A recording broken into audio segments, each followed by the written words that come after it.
Prison labor and prison script, Saint-Lazare. During almost its entire history as a women's prison, Saint-Lazare, like all other French prisons, was privatized under a system called l'entreprise générale. The state paid prison entrepreneurs a set fee per prisoner and established minimum standards for the administration of the facility and the care, feeding, and supervision of the prisoners.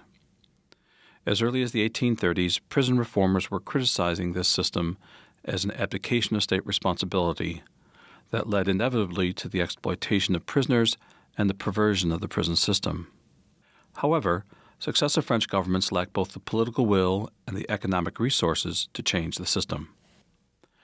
The profit centers for the prison entrepreneurs was the cheap labor of prisoners and prison industries, and from prison stores where inmates could use their meager wages to purchase a wide range of essential items that made harsh prison life more bearable.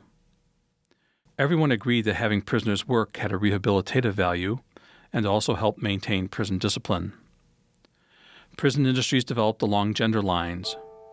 For example, the women prisoners of Saint-Lazare undertook sewing and embroidery work, while male prisoners at other prisons usually worked at a heavier level of manufacturing.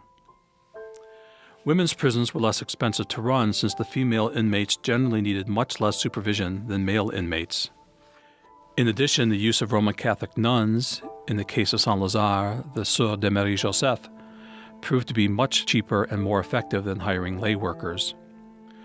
In her memoir describing her year's incarceration at Saint-Lazare from November 1907 to November 1908, Marguerite Steinheil described the work she undertook as a prisoner.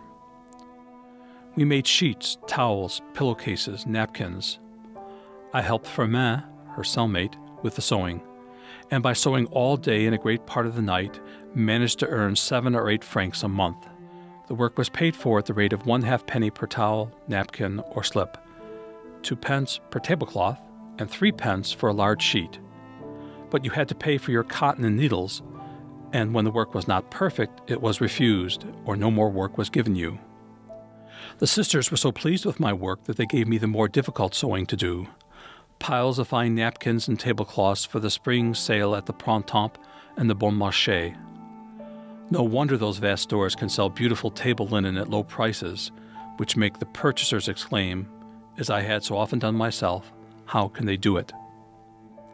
Steinheil noted that, after a few months, my fingers became sore and bled constantly.